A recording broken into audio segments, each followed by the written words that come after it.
Welcome to the India Business Insights channel. We are back with the much awaited Indian economy updates series for all of you. Stay throughout the video and we would love to hear your thoughts in the comments section. So let's begin. June MPC meeting. The much awaited Monetary Policy Committee meeting was concluded on 8th June 2023 and the central bank has kept the repo rate unchanged at 6.5%. This means that the lending and deposit rate will remain unchanged. It's interesting to note that the rate has remained stagnant since the last MPC meeting held in the month of April 2023. RBI has maintained a status quo on this and the MPC has favored a withdrawal of accommodation stance. This, according to the RBI, has been done to dissipate possible risks of an increase in inflation. What exactly is the withdrawal of accommodation? It simply means to reduce the money supply in the system in order to keep inflation in check. According to experts, the reason behind the stance is the El Nino impact. Voluntary production cuts announced by OPEC members to support crude oil prices and passing of the debt ceiling deal in the US would exert upward pressure on commodity and domestic food prices. Apart from this, the US Federal Reserve's pause in the rate in its latest meeting has also been factored in by the RBI. The hold will also account for the liquidity in the banking system due to the splurge of 2,000 rupees banknotes. As per the RBI, till June 6, the net liquidity surplus in the banking system stood at 2.11 lakh crore rupees. While the NPC is moving cautiously, the overall outlook of the Indian economy seems positive. RBI Governor Shantikanta Das, after the MPC meeting, stressed the resilient nature of the Indian economy and financial sector despite the rumblings in the world economy. He also added that the Q4 growth rates have been aided by fixed investment and higher exports. The governor said that the economy recorded a growth of 7.2% in 2022-23, which was higher than the estimated rate of 7%. Domestic demand remains robust due to the improvement in household consumption and private investment activity. The GDP growth projections for the year 2023-24 is 6.5% with projections for each quarter given below. For Q1, it is 8%, Q2 6.5%, Q3 6%, and the last quarter 5.7%. Along with this, the NPC has kept special drawing rights SDR also unchanged at 6.25%. What are the other announcements that are made by the RBI? The MPC in its meeting has also decided to permit the issuance of RuPay prepaid Forex cards by banks, which would expand RuPay's reach globally. This move would benefit Indian travelers traveling abroad. To deepen the penetration of digital payments, the central bank has proposed to expand the e-rupee vouchers to prepaid payment instrument PPI issuers and enable their issuance on behalf of individuals as well. RBI's Deputy Governor mentioned the central bank's intention of roping in 1 million customers for its central bank digital currency CBDC by the end of June 2023. It needs to be noted that CBDC trials for both the wholesale and retail segments started between November-December 2022. The RBI is also planning to put in place a regulatory framework regarding default loss guarantee arrangements in digital lending. This is done to maintain a balance between innovation and risk management. The prudential framework for resolution of stressed assets will be extended to all regulated entities, including cooperative banks. These norms will also be rationalized for borrower accounts affected by natural calamities. The central bank has also extended timelines for achieving priority sector lending PSL targets for urban cooperative banks by 2 more years up to March 2026. Further, the UCBs which have achieved targets as of 31st March 2023 will be incentivized. A financial inclusion dashboard, Antardrishti, to assess and monitor the progress of financial inclusion by capturing various parameters has been launched. It will enable RBI to gauge the extent of financial inclusion at granular levels across the country. This dashboard, for the time being, is for the internal use of the RBI.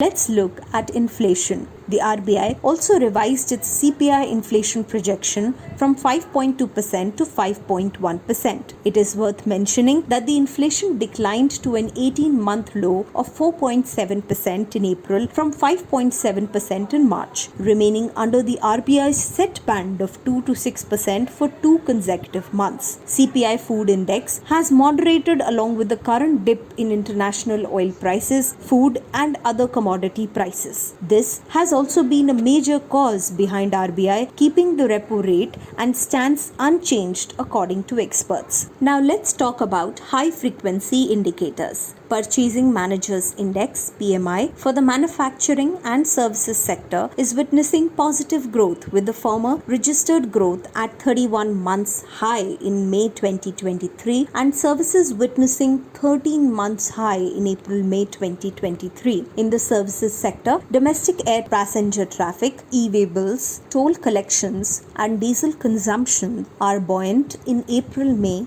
while railway freight and port traffic registered modest growth. On the demand side, the governor explicitly mentioned strong domestic demand that is reflected in the performance of indicators like passenger vehicle sales and domestic air passenger traffic, which recorded double-digit growth in April 2023. On the other hand, rural demand is witnessing uneven improvement, which is reflected in the growth of motorcycle sales and subsequent contraction in tractor sales in the month of April 2023 due to unseasonal rains. Now let's understand what is the projection of the World Bank on the Indian economy. In its latest edition of the Global Economic Prospects Report, the international organization pointed out that the Indian economy is expected to slow down to 6.3% in financial year 2023 to 24, which is a 0.3% point downward revision from January 2023. On the global front, it is projected to decrease from 3.1% in 2022 to 2.1% in 2023. In emerging markets and developing economies (EMDEs) other than China, growth is set to slow to 2.9% this year from 4.1% last year. World Bank predicts a slowdown in global trade this year, which will be accompanied by a drop in the price of energy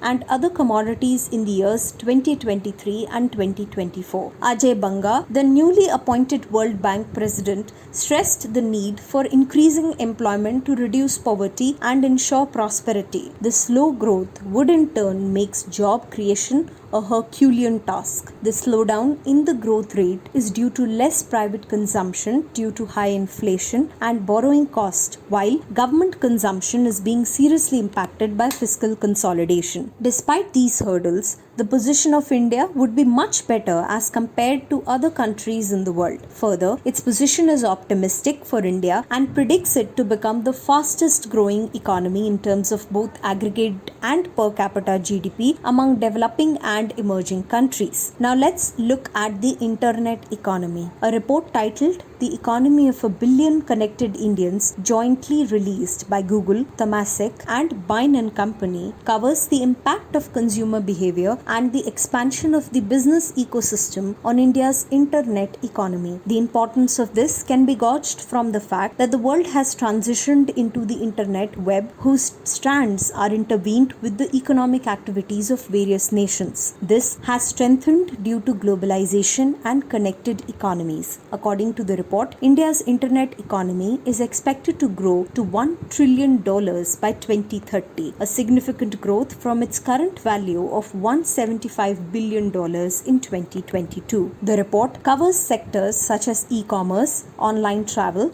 food delivery and ride-hailing, increasing digital adoption in Tier 2 plus locations, the digitalization of traditional businesses, and the success of India's digital public goods or India Stack are expected to be major drivers behind expanding internet economy in India. The major emphasis was also on B2C e-commerce players, which contribute approximately 1/3 of the value. Further, there has been an increased usage of this in small towns and cities. Currently, Similarly, B2C e-commerce has a gross merchandise value GMV of $65 billion and it is expected to expand sixfold and reach $380 billion by 2030. Similarly, online travel and ride-based services will also witness 4 to 5 times growth over the next decade. The high reliance on digital tools by consumers and merchants will lead to good growth in digital financial services. This sector is expected to grow between 8% to 13% compound annual growth rate CAGR from 2022 to 2030, covering areas such as payments, lending, investments, and insurance. Forex reserves. According to the RBI, India's forex reserves grew and reached $599.53 billion for the week ending May 12. This was their highest level since early June. That is an increase from the prior week of $3.55 billion. Over the previous 2 weeks, reserves have increased by a total of $11.7 billion.